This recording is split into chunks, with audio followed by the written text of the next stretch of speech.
Me da mucho gusto poder anunciar que este último libro, La invasión de los ángeles caídos, que he escrito recientemente, va a ser una grande bendición y una grande información para todos ustedes. ¿Por qué? Porque tanto en los canales de televisión como en las series de Discovery Channel y National Geographic han tratado de investigar tanto dentro de la ingeniería, dentro de la investigación espacial, y dentro de todas estas áreas de las disciplinas que existen, qué fue lo que sucedió con las pirámides de Giza, las de Machu Picchu en Perú, las de Stonehenge en Inglaterra, las construcciones de los mayas que no tienen explicación para que hace 4000 años hayan podido ellos desarrollar el calendario solar que actualmente lo tenemos. Y todas estas respuestas las pude concentrar en este libro, La invasión de los ángeles caídos, que podrán ustedes conseguir en Editorial Berea y también en Amazon y en todas las librerías cristianas. Estoy seguro que será de grande bendición para todos ustedes.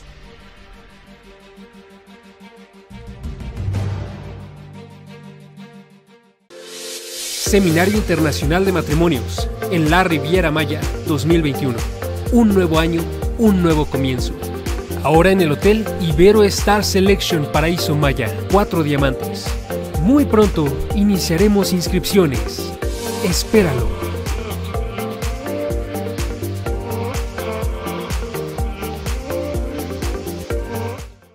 El doctor Armando Alducin presenta Tomo 4 del Antiguo Testamento. Continúa tu recorrido a través de la Biblia en 134 videoconferencias del doctor Armando Alducin. Descubre lo que Dios quiere comunicarte en nuestra USB especial y lleva la palabra en todo lugar. Examinaremos el libro de Nehemías, Job, Salmos, Proverbios y Eclesiastés. Descubre la sabiduría de Dios para formar líderes que construyen con base en la palabra de Dios. Experimenta el misterio del sufrimiento y conoce a un Dios soberano y maravilloso. Aprende a alabar a nuestro Dios en oración y conoce la verdadera sabiduría que guiará tu vida por el mejor camino. 134 videoconferencias del doctor Armando Alducin.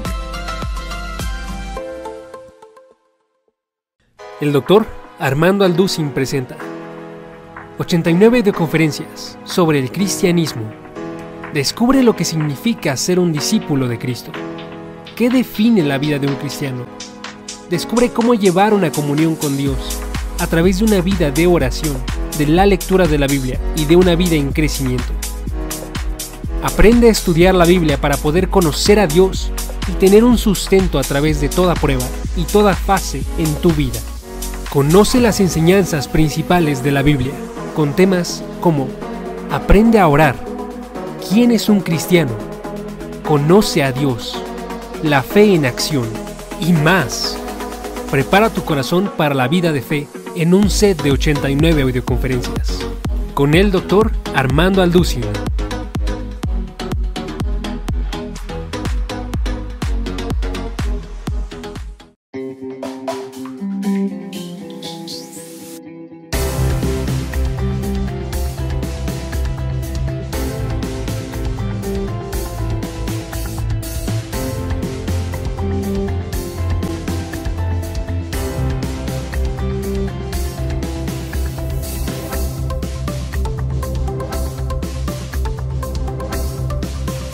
Quiero compartirles con ustedes la historia de la iglesia cristiana. De esto se va a tratar esta conferencia. Va a haber bastante información, pero la historia nos enseña que el hombre no aprende de la historia. Y se calcula que el 6% en Latinoamérica de los cristianos conocen la historia de la iglesia cristiana. Muchas veces vamos al seminario y nos enseñan algunas cosas superficiales de la iglesia, pero cuando nosotros nos adentremos a continuación en esta información bíblica e histórica, vamos a tener armas para poder realmente entender qué es el cristianismo y la responsabilidad tan grande que tenemos de continuar lo que los cristianos en la iglesia primitiva iniciaron. La iglesia cristiana, como todos sabemos, tiene sus raíces en el judaísmo. No que el judaísmo sea la iglesia cristiana, sino que Cristo fue judío y los primeros apóstoles fueron judíos. Y Pablo manda en Romanos predicar primero a los judíos y después a los gentiles. Entonces Dios escoge en Israel a un hombre para que a través de este hombre, Jesucristo, pudiera venir la redención del mundo. Podríamos preguntar, ¿y por qué no fue en España? ¿Por qué no fue en Italia? Porque si hubiera sido en Italia, los franceses hubieran dicho, ¿por qué no en Francia? La cuestión es que Dios en su soberanía escoge a un hombre, bueno, Abraham y todos los que vienen de Israel, para poder traer la Biblia y traer el Salvador al mundo. Los primeros cristianos fueron judíos, y cuando los primeros cristianos comenzaron a predicar el evangelio, se enfrentaron con un caos teológico que lo narra el libro de los Hechos. El libro de los Hechos no es un libro doctrinal, es un libro histórico que narra la transición del judaísmo al cristianismo. Entonces, cuando los judíos cristianos de la iglesia primitiva se enfrentaron que Israel no era ya la nación que Dios había escogido para propagar las buenas nuevas, sino que ahora eran los gentiles, hubo un problema teológico gravísimo que tuvieron que convocar un concilio, los apóstoles, para determinar qué cosas del Antiguo Testamento podían seguir vigentes y qué cosas quedaban anuladas. La iglesia primitiva tuvo su inicio en Pentecostés, capítulo 2 de los Hechos. Ahí comienza la iglesia del Nuevo Testamento. Mateo, Marcos, Lucas y Juan. Desgraciadamente, cuando abrimos la Biblia en Mateo dice el Nuevo Testamento, pero el Nuevo Testamento no es Mateo, Marcos, Lucas y Juan, sino que el Nuevo Testamento comienza a partir del capítulo 2 del libro de los Hechos. Los 4 evangelios están bajo el Antiguo Testamento. Entonces, esta es la razón por la cual la última persona que habló del diezmo fue Jesús. Pero jamás se vuelve a mencionar el diezmo, es un ejemplo, en el Nuevo Testamento. ¿Por qué? Porque bajo el Antiguo Testamento era indefectiblemente diezmarás, era obligación. Pero cuando venimos al Nuevo Testamento, quedamos bajo la ley de la libertad. La ley de la libertad y del Espíritu en Cristo Jesús. Romanos 8, 2 y 3. Entonces ahora ya no damos por fuerza, ya no es obligatorio. 1 Corintios 16 del 1 al 2. Ahora cada quien dé como propuso en su corazón. Cada vez aparten el primer día de la semana, ya no es el sábado, ahora tenemos el domingo, porque el domingo vino el Espíritu Santo y el domingo resucitó Jesucristo. Es el primer día de la semana cuando adoramos. Una vez me preguntaron que por qué no adorábamos el sábado.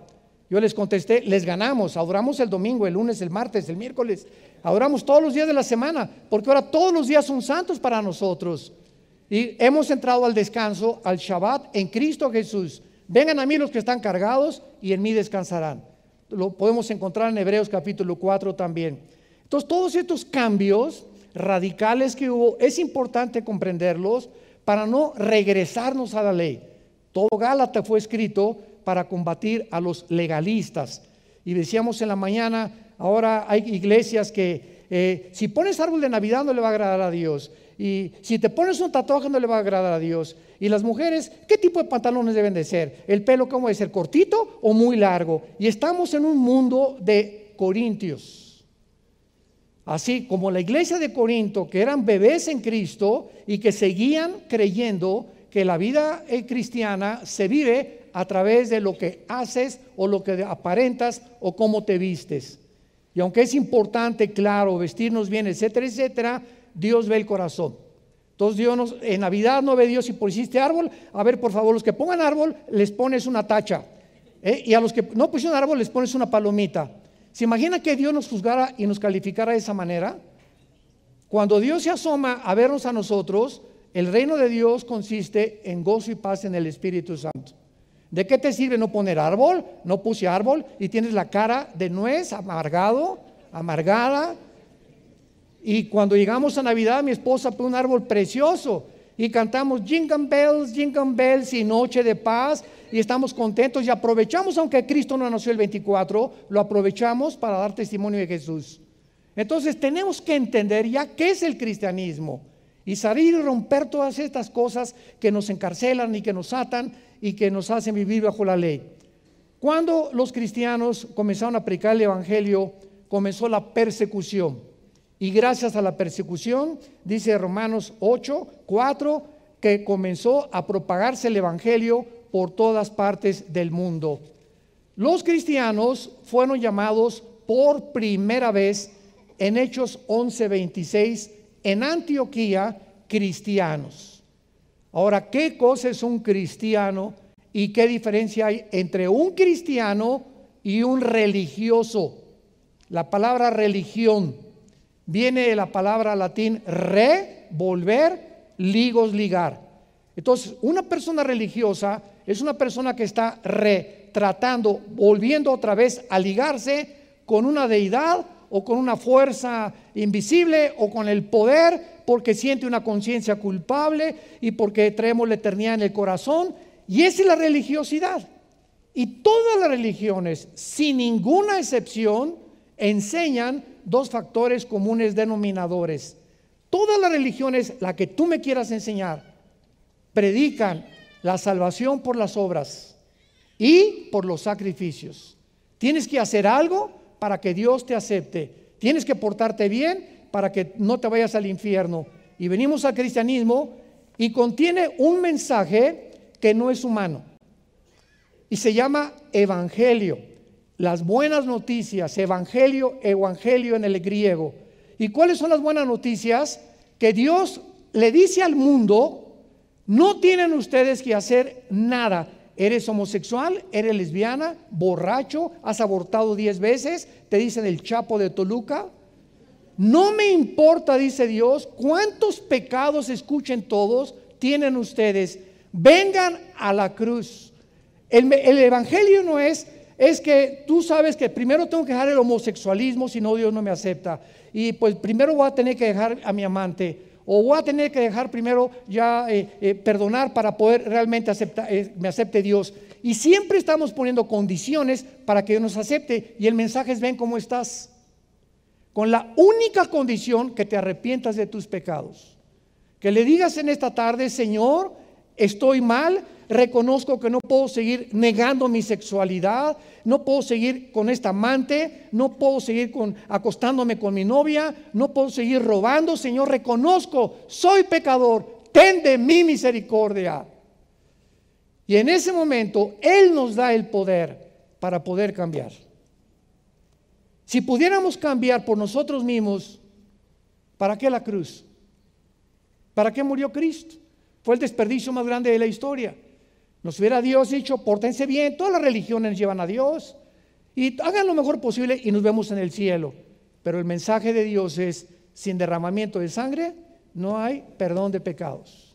Es a través de la cruz que Él escogió que pudiéramos tú y yo ser reconciliados, como lo acaba de mencionar el hermano Gerace en su magnífica conferencia que nos acaba de brindar. Muy bien, la palabra cristiano se forma de dos palabras: Christos, ungido. Anos en el griego, pequeño. ¿Quién es un cristiano? Un ungido pequeño. No es la persona que es evangélico o que es católico o que es mormón o que es bautista o que es presbiteriano. Es una persona que tiene la unción del Espíritu Santo. ¿Que hay católicos cristianos? Sí los hay, pero tarde o temprano Dios los saca de la iglesia. ¿Hay cristianos mormones? Sí los hay. Un día me encontré en un avión, venía platicando con un misionero mormón que tenía a sus hijos aquí en México porque tienen un capital impresionante para mandar misioneros en el mundo, y venía leyendo la Biblia y creí que era cristiano, ya averigué que era mormón y le pregunté: ¿usted cree en la justificación por la fe? Porque es la doctrina y la columna vertebral de nosotros, la justificación por la fe.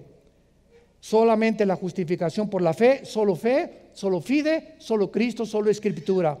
fueron las tres palabras, las tres frases de la Reforma Protestante. Solo Cristo salva, solo la Biblia y nada más la salvación por fe. Y me contestó este mormón que él creía en la justificación por la fe. Yo me quedé asombrado. Dije, entonces, ¿tú crees que no, es por la gracia? Claro que sí. Y le dije, ¿por qué sí es con los mormones? Y me contestó, porque tengo este conocimiento hace una semana. Leyendo la Biblia e hincado, algo me dijo que yo no podía hacer a un lado la justicia de Dios por medio de la fe. Leyendo el capítulo 3 de Romanos. Y me dice, voy a orar, va a ser un conflicto en mi iglesia, pero estoy seguro que no les va a gustar porque no creemos en eso, ni creemos tampoco que Cristo sea Dios y creemos que puedes tener 10 o 15 esposas. Entonces nos damos cuenta cómo hay cantidad de personas que al mismo tiempo, cantidad de evangélicos, se van a ir al infierno. ¿Me escuchaste? Va a haber miles de evangélicos que se van a ir al infierno, porque las iglesias evangélicas están llenas, casi en la mayor parte del mundo, de personas que se dicen cristianas, que nunca se han arrepentido, nunca ha habido un cambio, ni una transformación en sus vidas, y se siguen llamando cristianos, y no lo son. Y si Dios no ha revolucionado tu vida, y tu esposa no te dice que ya cambiaste, y tus hijos no han visto un cambio, y tu novia no ha visto un cambio, y la gente a tu alrededor que te conocía no han visto un cambio en tu vida, es mentira tu cristianismo. Eres religioso nada más. La iglesia nace en Pentecostés cuando el Espíritu Santo nos funde, nos amalgama en lo que se llama el bautismo con el Espíritu Santo. La iglesia local es la iglesia que tenemos ahorita actualmente y la forman personas que se reúnen en un lugar determinado. Pero la iglesia invisible es la iglesia que está en el mundo entero, donde solamente Dios sabe de esta iglesia, de los presbiterianos, de los bautistas, de católicos, cuántos hay realmente que se han arrepentido y que tienen al Espíritu Santo, y esa es la iglesia invisible. Entonces la iglesia local, como esta, y en cualquier parte del mundo, está mezclada entre cizaña, aquí hay cabritos, cascabeles, hay puercoespines, hay víboras, hay jabalís, hay de todo, hay lobos, y se nos manda a cazar a los lobos y alimentar a las ovejas, porque es la responsabilidad del pastor discernir, ¿verdad?, muchas veces, y cuidar que los lobos no entren a los rebaños, porque en todas las iglesias, en todas, como estoy seguro también en esta reunión, siempre entran espías, y lo sabrá hasta que Cristo regrese. En tu iglesia y en nuestra iglesia es la cizaña mezclada con el trigo. Mueren los apóstoles. El último fue el apóstol Juan, aproximadamente en el año 90-92 después de Cristo, y surgen detrás de ellos los que se conocieron como padres apostólicos en los primeros 2 o 3 siglos de la historia del cristianismo. Vinieron los padres apostólicos, los apologistas o antinicenos, que defendieron la fe y se mantuvieron firmes en las doctrinas básicas del Nuevo Testamento. Después entraron los polemistas o nicenos en el año 225 después de Cristo, que defendieron las herejías, el arrianismo y tantas cosas que comenzaban a atacar la deidad de Jesucristo, que Cristo no podía ser Dios y podía ser humano, etcétera, etcétera. Y finalmente vinieron los teólogos científicos después del año 225 hasta el año 460, y estos teólogos científicos eran cristianos que estudiaban la teología para aplicarla, la teología, a las modalidades científicas y filosóficas del pensamiento de esos tiempos. Y esto nos da una lección tremenda. Todos nosotros, los pastores, tenemos que tener conocimientos básicos de física, de química, de genética, de arqueología, de geografía, por lo menos tratar de hablar otro idioma, tener una preparación más o menos integral para poder presentar defensa. Imagínate que te bajes de un avión o que te inviten a un congreso y está un filósofo ateo, un agnóstico, un escéptico, bastante culto, etcétera, etcétera, y que te pregunte, ¿verdad? Oye, ¿por qué Dios permitió que el diablo existiera? ¿Tienes tú alguna respuesta, una teodicea acerca para defender tu fe? ¿Me puedes demostrar con la Biblia ahorita con 3 versículos que Jesús es Dios? ¿Me podrías demostrar la existencia del infierno con 3 o 4 versículos? Y cuando no estamos preparados, nos damos cuenta que es la razón por la cual el mundo se sigue hundiendo en filosofías. Que ahora ya está la ciencia cristiana y la cienciología que fundó Ron Hubbard y la nueva era, etcétera, etcétera. Y entran corrientes a la iglesia y los cristianos oyen porque no disciernen y siguen esas voces porque no siguen la voz del buen pastor. Entramos al año 300 o al tercer siglo de la era cristiana y el último emperador romano, Constantino, en vísperas de una batalla que se llamó la batalla en Bilbaín, 312 años después de Cristo, dice que vio una visión en el cielo con una cruz que le dijo: bajo este signo vencerás.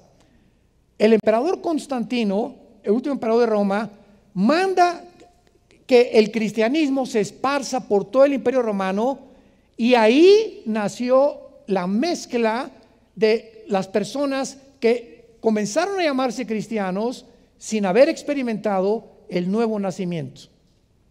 Entonces vino una mezcla en ese tiempo con Constantino, donde él al abrazar la religión oficial del cristianismo, y se hizo llamar Pontifex Maximus, que significa constructor de puentes. Entonces, cuando ellos nombran al primer papa, lo nombran como el constructor de puentes al darle el término de pontífice. O sea, ese hombre que es el papa es el único que puede llevarnos a Dios y tener contacto con Dios, y él es el que representa a Dios aquí entre los hombres. Ese momento había 2 obispos nada más, el de Constantinopla y el de Alejandría, y el imperio romano se convierte, decimos en México, es la misma gata pero revolcada. El poder político se convierte en el poder religioso. Vean ustedes esta profecía que se encuentra en Daniel capítulo 2, capítulo 7, que van a ser los 10 imperios o la confederación política de 10 naciones del Medio Oriente y de Europa, que van a formar la confederación del anticristo, pero van a salir del antiguo imperio romano. Y entonces lo que era político se convierte en religioso, y el poder religioso del Vaticano se convierte en el poder más grande por 18 siglos. Y ningún rey en Europa podía casarse sin el permiso del Papa. Nadie podía hacer nada sin el permiso del papado. Controlaron la administración del dinero de más de 12 naciones europeas y comenzaron a imponer el cristianismo, pero no bíblico, sino el cristianismo de Roma. Vinieron entonces, apareció oficialmente el primer papa en el año 4, alcanzó su cenit en el siglo XIV y XV, y se convierte el papado en el control de todos los reyes, y hasta ahorita el Vaticano es el estado más rico del mundo. Hace poco mi esposa y yo tuvimos el privilegio de ir al Vaticano, no a persinarnos desde luego. Y cuando esa época que vino mi esposa al Vaticano, había una puerta que decía que en ese día los que atravesaron la puerta y entraron al Vaticano, sus pecados eran perdonados. Se introdujeron al cristianismo más de 36 herejías. Estoy hablando no de errores doctrinales, de herejías. En el año 375, váyanlo apuntando, se involucra la iglesia romana para que los santos sean nuestros intercesores. San Lucas, San Cristóbal Tadeo, tal y tal, y hay que ir a algún hombre que se le reconozca como santo para que él interceda por nosotros. En el año 394 se introduce la misa. Ahí me encanta preguntarles con todo el respeto que merecen a nuestros hermanos, a nuestros amigos católicos. Oye, tú sabes, tú eres católico, sí. Pregúntale, el 98% de los católicos que tú les preguntes, ¿qué es la misa? no te saben contestar. Pues es la Eucaristía, etcétera, etcétera. Escúchame, de acuerdo al Concilio de Trento, la misa es la repetición del sacrificio de Jesucristo por los vivos y los muertos. O sea, cuando Cristo muere en la cruz, se brincan la cruz y siguen ofreciendo sacrificios. Y dice, por ejemplo, Hebreos capítulo 10, que con un solo sacrificio Cristo nos hizo perfectos para siempre. Ya no necesita más sacrificios. Yo recuerdo cuando era niño, estudiamos en colegio lasallistas y a los 13 años me convencieron para ser cura. Imagínense nada más. Entonces me fui al seminario, estuve en un seminario salesiano en Acapulco, Guerrero, y ahí estuve internado como casi un mes. Y recuerdo que una noche llegó un obispo, estábamos cenando, éramos como unos 15, 16 jóvenes que queríamos abrazar el celibato. Y entonces le preguntamos qué es el celibato sacerdotal, y el obispo nos dice: bueno, quiero que sepan que ninguno de ustedes se va a poder casar. Y nos volteamos a ver todos. ¿Por qué? Porque tienen que hacer, antes de que los ordenemos, tienen que hacer el voto del celibato sacerdotal. O sea, que se tienen que mantener vírgenes hasta la muerte. Y recuerdo que pues nos acostamos así, ¿verdad? Medio, a mí como que no me caía muy el 20, y al amanecer nos levantamos a las 5:30 a rezar el rosario. A través del cuarto yo tenía, había una ventana muy grande y pasó una güerita en una bicicleta. Esto es tremendo, ¿no?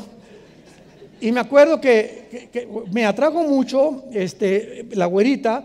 Y como a las 8:30 de la mañana le hablé a mi papá y lo comencé a contar con mis amigos. Le dije: a mí me gustan las mujeres, ¿cómo que no voy a poder casar? Y le dije: papá, fíjate que anoche nos dijeron que teníamos que hacer este voto, y tengo una güerita que estoy pensando, desde que la veo sigo pensando en ella, así que yo no creo que pueda ser cura. Mi papá estaba feliz porque no quería que yo abrazara el celibato. A las 10 de la mañana fue y me recogió. Yo me decepcioné tanto de esta religión, me decepcioné tanto que a los 14 años me hice ateo. A los 16 años formé parte del Partido Comunista Mexicano. Estuve en la cárcel 2 veces, nos torturaron, nos persiguieron. Estudié la dialéctica materialista, estudié a Engels, a Marx, a todos. Tenía la foto del Che Guevara arriba de mi casa, hasta que mi hermano Alejandro, que fue el que me llevó a Cristo, me mostró, ¿verdad?, que no era una religión. Yo no quería saber de ninguna religión. Le dije: todas las religiones son mentirosas, nadie se pone de acuerdo. Uno dice que los hindúes, otros que los mormones, otro que los musulmanes, que el Islam, otro que los católicos, otro que los protestantes. ¿Quién tiene la razón? Y mi hermano me dijo: nadie la tiene la razón, créele a Jesús. Te vengo a presentar un hombre que murió en una cruz, fue enterrado y resucitado a los 3 días. Créele a él. Fue el mensaje que le dio a la mujer samaritana. Mis padres adoraron este monte. Ustedes los judíos dicen que Jerusalén. Jesús dijo: créeme, a él créele. Créele a Jesús, él tiene la verdad. Y esta verdad se encuentra en las Sagradas Escrituras. En el año 526 se introduce la extrema unción. En otras palabras, la administración de los óleos, que si tú estás muriendo y llega un cura o un padre, como le llaman, y te pone los santos óleos, ya no te vas al infierno, te vas al purgatorio. En el año 593 se introduce el purgatorio, que es un lugar temporal para expiar los pecados. Pero si tú tienes dinero y se murió tu compadre, y a lo mejor fue borracho, parrandero y jugador, y tu compadre está en el purgatorio, y tú pagas misas gregorianas, las tienes que pagar, le sacan 2000 años de purgatorio a tu compadre. Nos reímos ahora, ¿verdad? Y continúan estas doctrinas, estas herejías, continúan vigentes. Vean ustedes qué mensaje tenemos para arrebatarlas del fuego a tantas almas que con tanta ignorancia pertenecen a una religión abominable. En el año 1100 se introduce el pago por las misas a los muertos. En el año 1190, la venta de indulgencias. En el año 1215, la transubstanciación.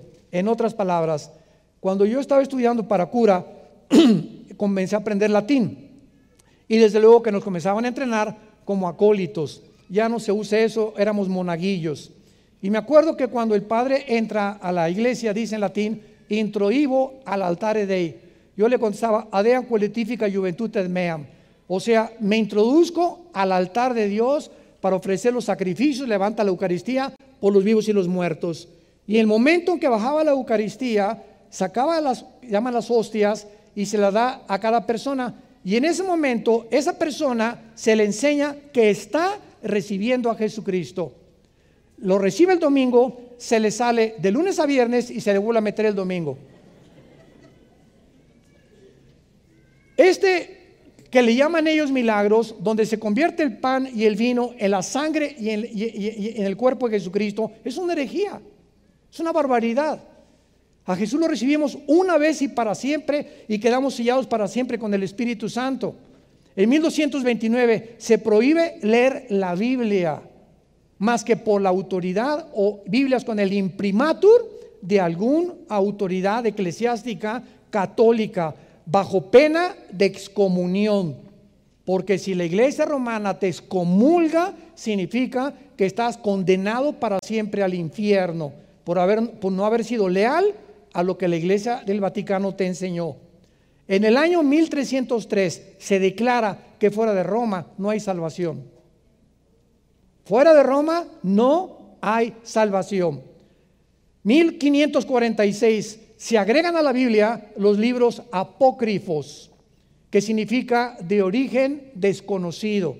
Entonces, si tú compras una Biblia católica y le quieres testificar a un católico, no hay ningún problema, porque tienen Timoteo, tienen Juan, etcétera, etcétera. Tiene la suficiente luz para mostrarles el camino a Cristo, pero tienen agregados Tobías, Sabiduría, Primera y Segunda de Macabeos, que son históricos, etcétera, etcétera, que no están considerados cuando se cierra el canon de las Sagradas Escrituras en el primer siglo de la época cristiana.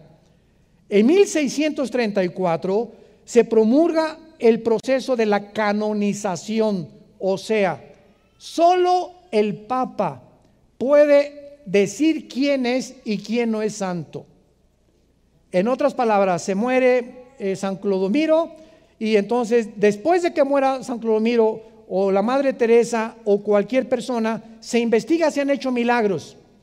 Y si hay algún milagro que se pueda testificar que la mayoría son falsos, entonces la Iglesia Católica declara que esa persona se le canoniza o se le beatifica, se le nombra santo y forma parte de los santos de la Iglesia de Roma. Si tú lees todas las cartas del Nuevo Testamento, Filipenses, Gálatas, Colosenses, 1 Timoteo, comienzan a los santos de Filipos, a los santos de Corinto, a los santos de Efesio. En la Biblia ya se nos llama, y está en la Biblia católica, se nos llama santos en vida. Porque la palabra santo viene del hebreo, viene agios y de la palabra kadosh en el hebreo, que significa separado. No significa que seamos buenos. Ay, sí, muy santito, ¿verdad? Y creen que la palabra santo es que ya seamos muy buenos y no lo somos. Somos pecadores perdonados nada más, pero somos apartados para el servicio de Dios. Es lo que significa la palabra santo. Qué barbaridad que la iglesia dictamine quién es santo y quién no es santo. 1860 se declara, 1860 se declara que el Papa cuando habla es infalible. Esto significa que el Papa no comete errores en sus encíclicas y que cuando él habla es Dios hablando a través de él. Y sin embargo, el Papa que viene después del otro Papa dice lo contrario a lo que el antiguo Papa dio. Y la pregunta es, ¿quién de los papas decía la verdad? Qué increíble, ¿verdad? Todo esto, seguimos una línea lógica elemental y decimos, ¿cómo es posible que yo haya llegado a creer eso? Y eso es lo que crecimos casi todos en Latinoamérica. 1965 se declara María la madre de la iglesia y la madre de Dios.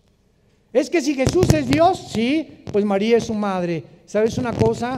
María es madre del Hijo de Dios, de la humanidad de Dios, de Jesucristo. Jesucristo era 100% humano y 100% divino.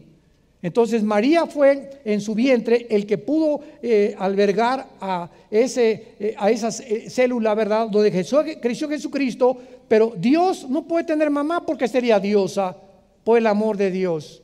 Esto en filosofía sería completamente insostenible. ¿Cómo que una mujer puede ser la mamá de Dios? en el año 2000, Juan Pablo II, tu padrino.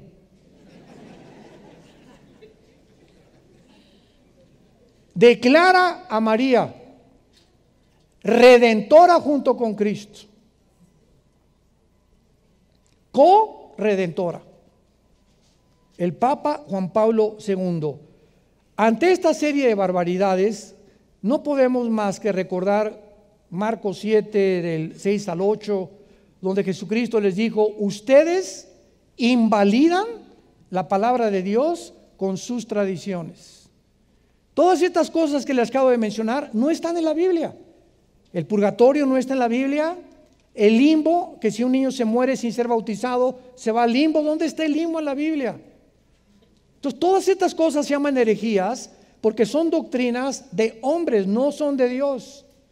Y cuando venimos a la Biblia, yo me acuerdo cuando me convertí, caí de rodillas y grité: he sido engañado. Hemos sido engañados. Tenía un coraje contra la religión, porque yo no podía ligar a Jesús con la religión.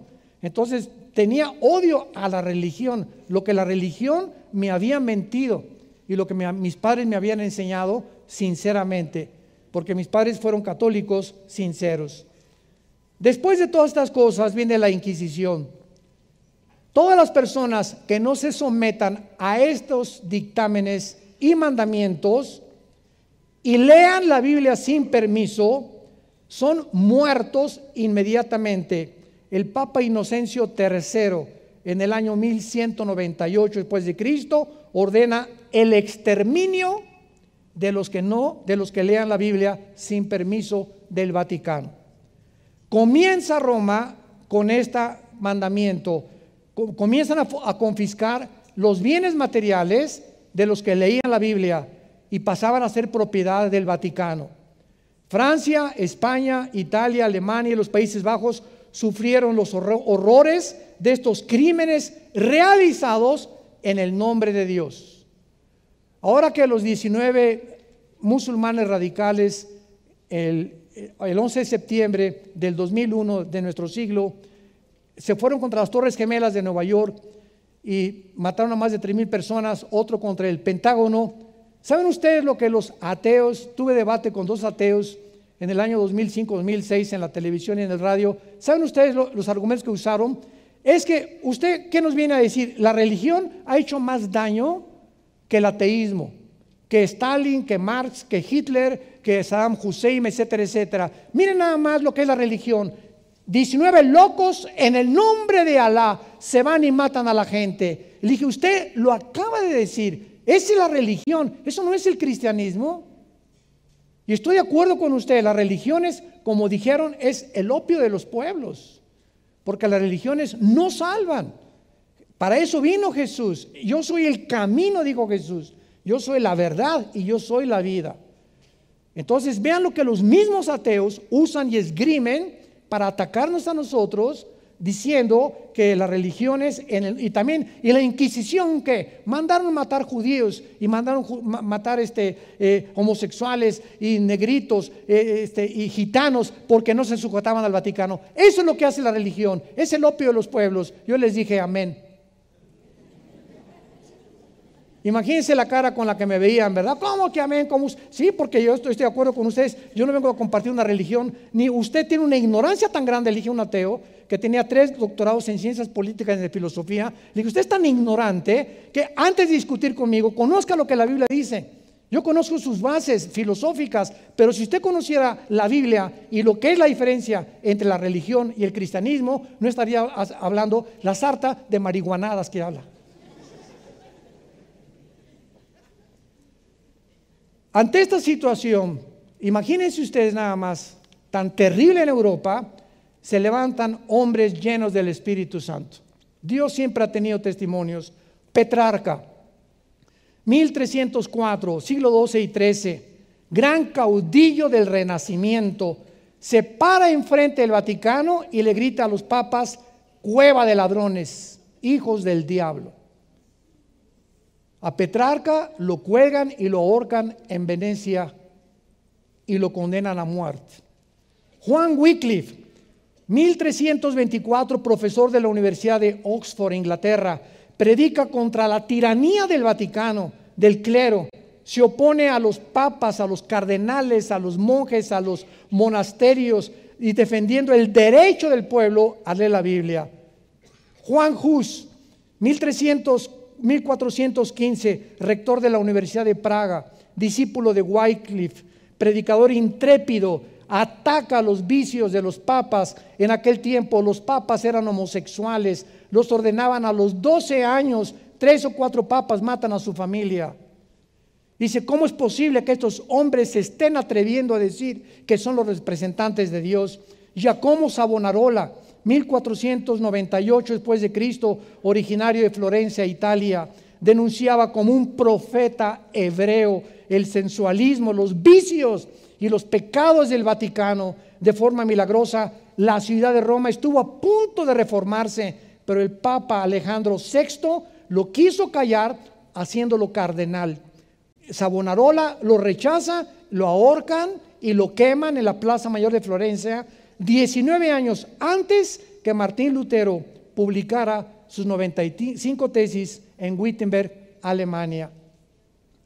Viene Martín Lutero y era un monje atormentado en un monasterio en Alemania. Encabeza la reforma que se llamó protestante, porque los que se oponían a Roma se les llamaba protestantes, porque protestaban contra el Papa.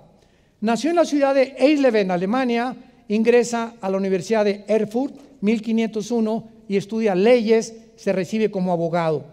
En 1505 ingresa a un monasterio y en 1508 leyendo el libro de Romanos, a escondidas, nadie sabe cómo apareció Lutero con este Nuevo Testamento, descubre que la salvación no es por obras, no es por el cardenal, no es por el papa, no es por los santos, no es por nadie, sino por la fe en lo que Cristo hizo en una cruz.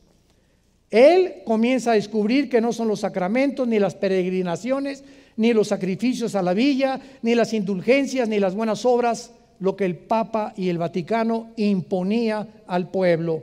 El Papa Sixto IV, 1476, había aplicado las indulgencias, o sea, pagar por disminuir los dolores en el purgatorio.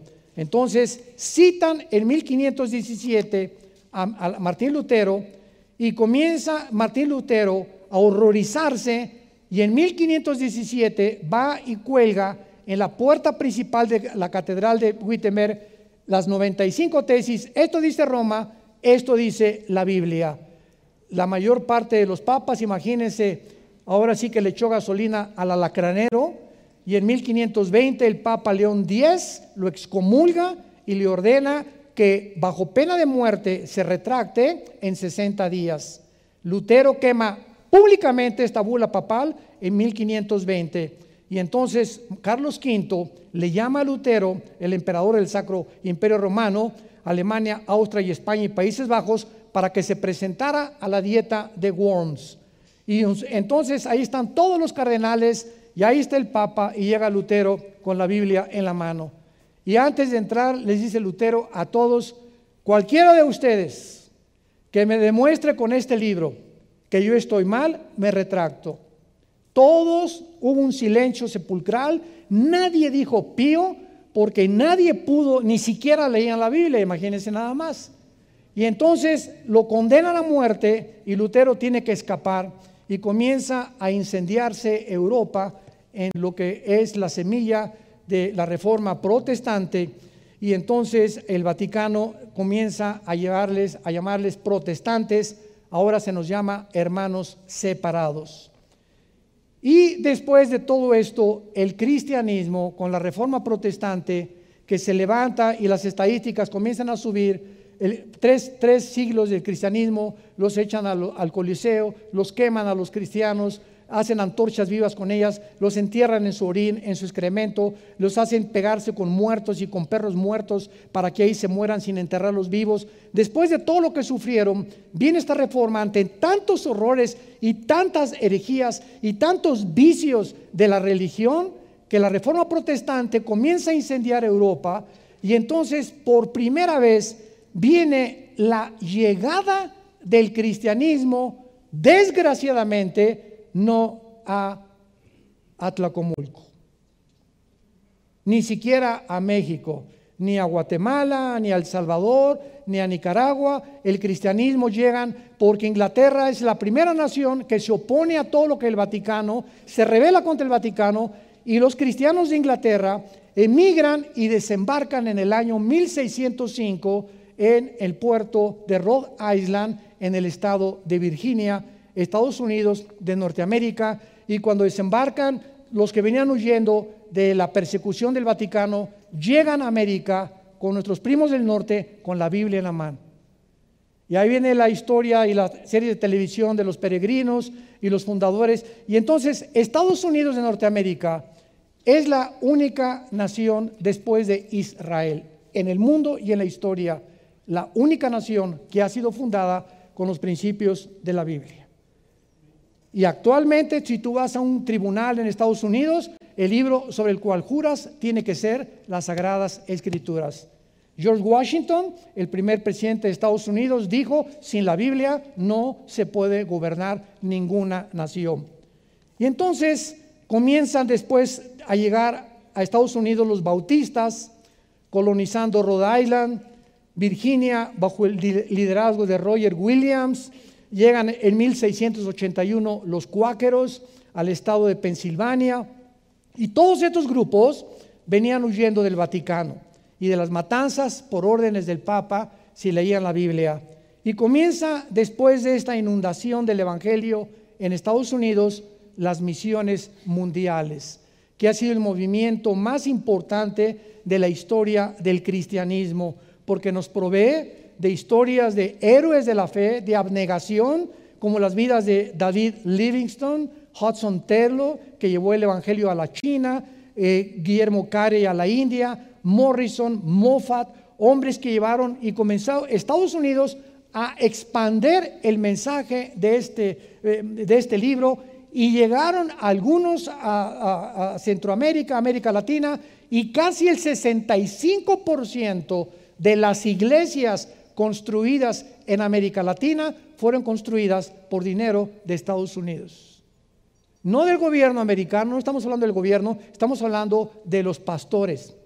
Y las universidades más importantes de Estados Unidos, escuchen, Harvard, Yale y todas las demás que se comenzaron a levantar en Estados Unidos, fueron fundadas, escuchen, por pastores. Harvard es fundada por pastores, Yale fundada por pastores para entrenar líderes. Y actualmente estas universidades son los bastiones más grandes del ateísmo, del agnosticismo, del humanismo, de todas las ismos que puedas mencionarme. ¿Por qué? Porque yo, aunque me dieran una beca para un hijo mío y mandarlo a Harvard, ni de chiste lo mandaba. Prefiero un hijo diablo, prefiero un hijo santo bruto que un diablo inteligente.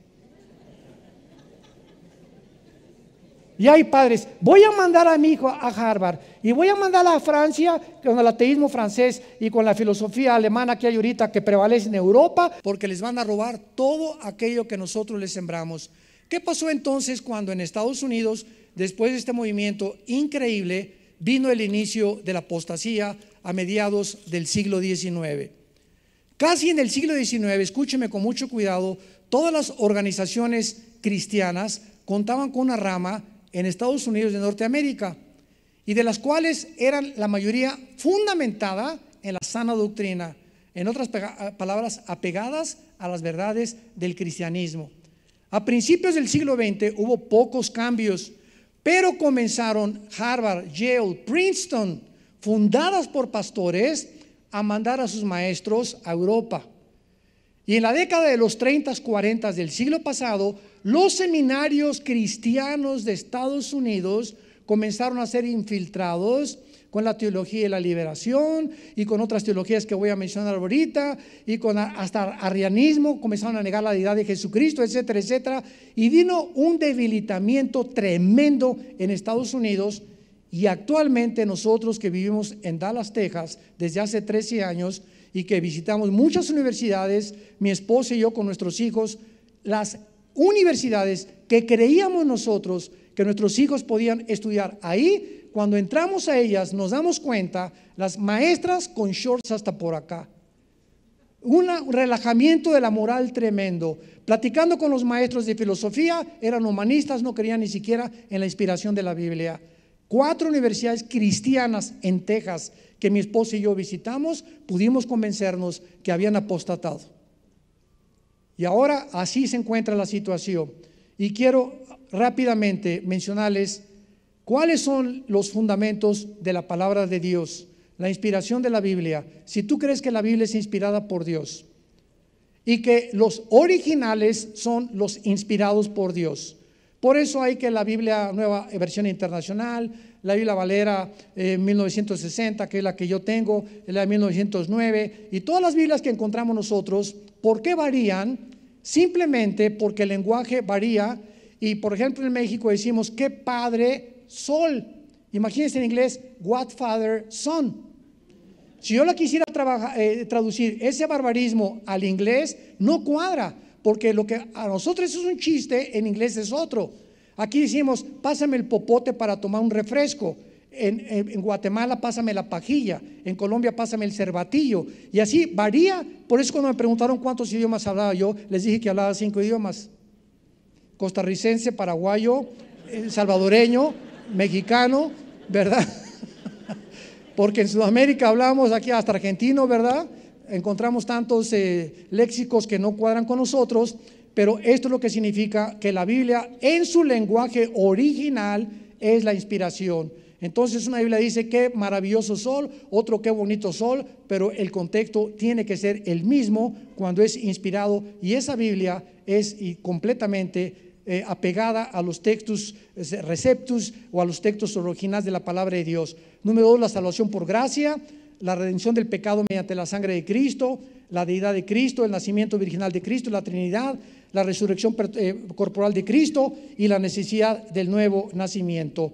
Entonces terminamos nosotros con la apostasía que estamos actualmente viviendo en el siglo XXI, donde comenzó a mediados del siglo pasado, y estas doctrinas han ido debilitando el contexto y el canon de las Sagradas Escrituras. La teología de la liberación, 1960-1970. La filosofía socialista y la apostasía teológica se mezclaron en los 60s, cuando comenzó a enseñarse que el cristianismo debería convertirse en la justicia social, en un evangelio social. En otras palabras, las enseñanzas de Roma de que el problema es la pobreza y que para ser espiritual se necesita vivir en una cámara de piedra o meterte en un convento o meterte en un lugar y aislarte del mundo, eso fue lo que hizo que la gente creyera que eso es lo espiritual.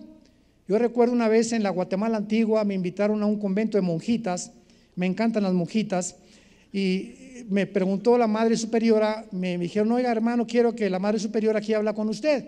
Le dije, sí, con mucho gusto, feliz de la vida que voy al convento a visitarlas. Y me preguntó que cómo se recibía el Espíritu Santo. Y entonces les dije, tenía como 8 monjitas detrás de ella, sentadas en su escritorio, todas muy lindas, ¿verdad? Así, con caras muy bonitas todas. Y les dije, ¿qué hacen aquí? ¿Cómo que qué hacemos aquí? ¿Qué hacen aquí encerradas? ¿Por qué? Porque el mandato es Mateo 28, ir a predicar el evangelio. Ustedes han sido engañadas. ¿Cómo van a ganar a la gente encerradas en un convento? El diablo las engañó y los encarceló con los monasterios y los conventos, enseñándonos que para encontrar a Dios nos teníamos que recluir de la sociedad, y la orden es vayan al mundo y prediquen el evangelio. La madre superiora, me fui de Guatemala, a los 15 días se convirtió, me dijeron, y ahora es misionera en Brasil. Gracias a Dios por eso. La doctrina la iglesia tiene una obligación que es el evangelismo, el discipulado y las misiones. La iglesia no es una organización de beneficencia pública. La iglesia no está para poder satisfacerle a los pobres sus necesidades. Dice en Gálatas 6:10, a los que son cristianos, hazles mayores favores, porque se lo haces al pobre, se lo haces a Dios. Pero la iglesia tiene la obligación de predicar, discipular y mandar misioneros. Y cuando la iglesia se involucra en obras sociales, en prioridad a la evangelización y al discipulado, ha abandonado la doctrina de la palabra de Dios.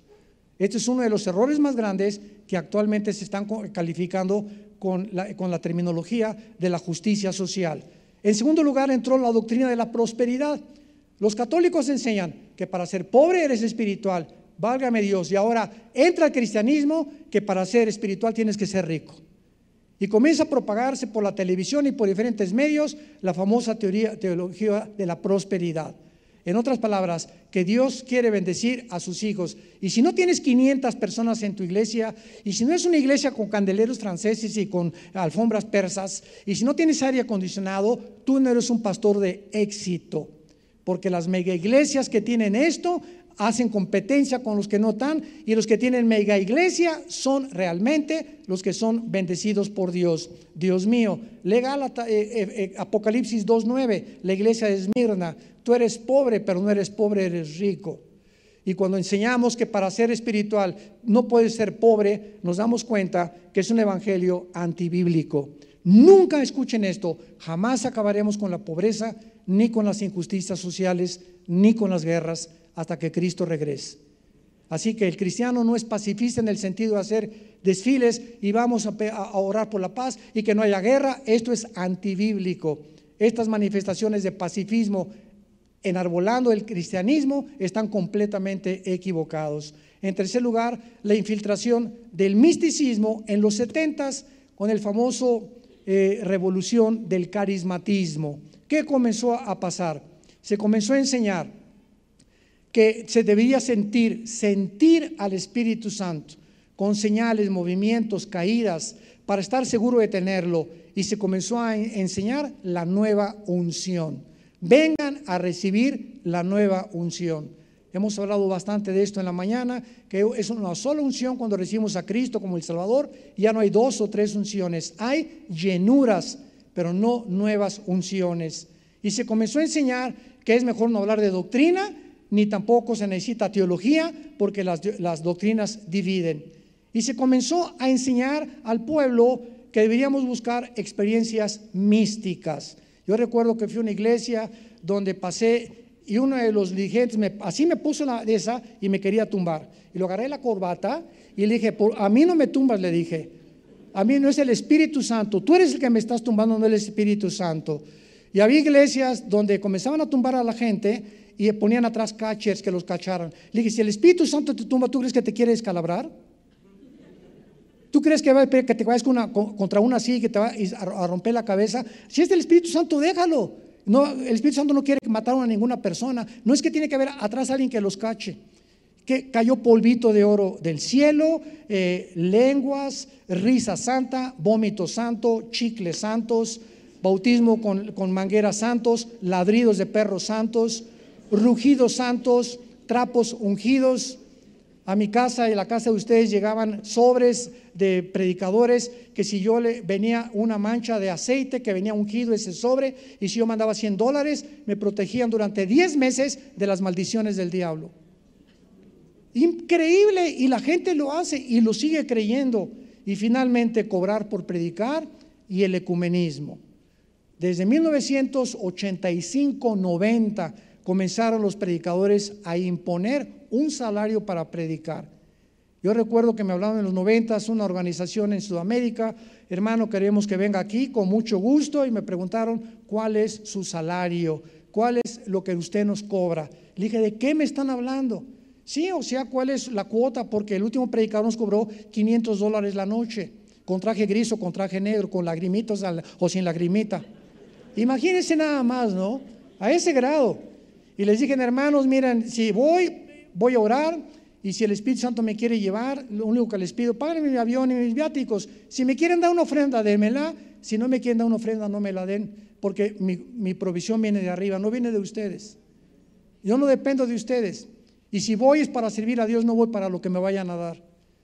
Pero es increíble cómo ahora, y se los digo a los pastores: si una persona te cobra o te pone un salario, nunca lo vuelvas a invitar a tu iglesia, porque son mercenarios del evangelio. Ellos no son predicadores del evangelio.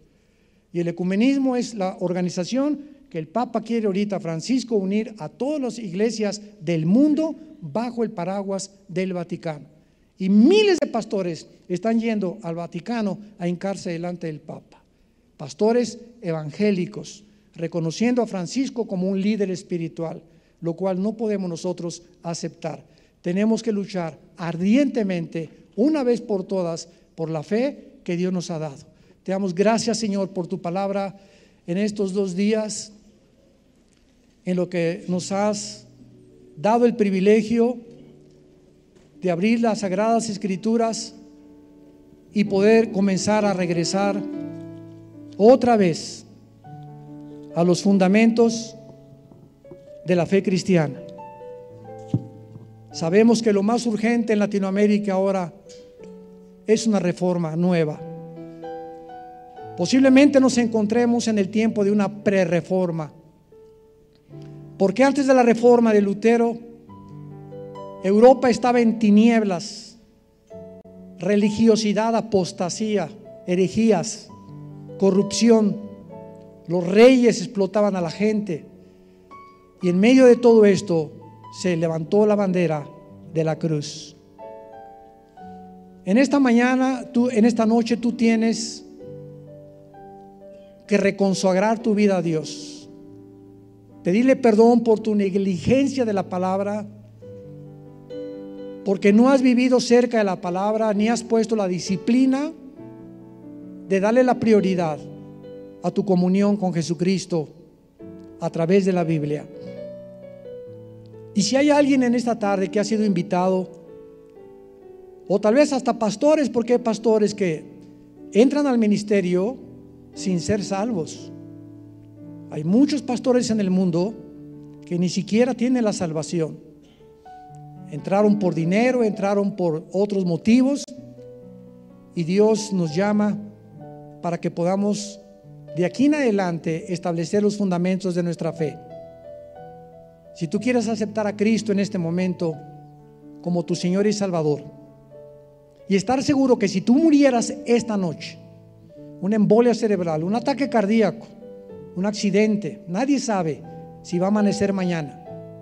Si estás seguro que te vas al cielo, eres cristiano. Pero si tú no tienes esta seguridad, Dios nos da la vida eterna en su Hijo Jesucristo, que murió, fue enterrado y resucitado a los 3 días, para que tú le recibieras en tu vida como tu Salvador y murieras en paz, con el perdón de tus pecados y el poder que solo puede venir de Él para poder vivir la vida de santificación. ¿Qué tengo que hacer? Me preguntarás. Arrepiéntete de tu vida. Arrepiéntete, reconoce que tú no puedes seguir viviendo como estás viviendo. Que si tú continúas en esta vida que llevas, tarde o temprano te vas a autodestruir. Cree que Jesús en esa cruz pagó con su sangre por tu vida y que a los 3 días resucitó de los muertos. Y dile: Señor mío y Dios mío, perdóname. Creo que en esa cruz tú pagaste por mis pecados con tu muerte, con tu sangre derramada, y porque creo que vives, porque a los 3 días la tumba no te pudo detener, te invito en este instante a que entres a mi vida como mi Señor y mi Salvador, en el nombre de Jesús. Amén. ¿Quién vive?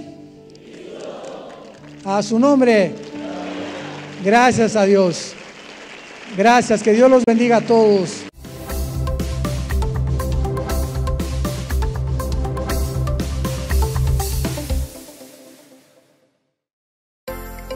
Vida Nueva para el Mundo se sostiene y propaga el mensaje de salvación de Jesucristo gracias a Dios y a tus donativos. Llevemos juntos el Evangelio de Jesucristo al mundo entero.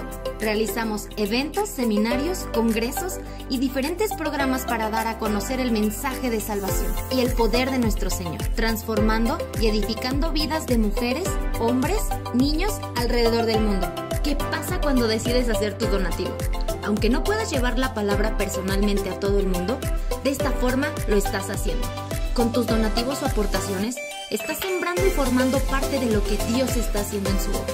Estás ayudando a traer luz a la oscuridad, paz al conflicto y esperanza a los que no tienen ninguna.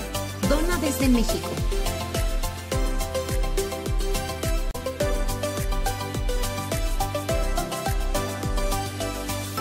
Dona desde Estados Unidos.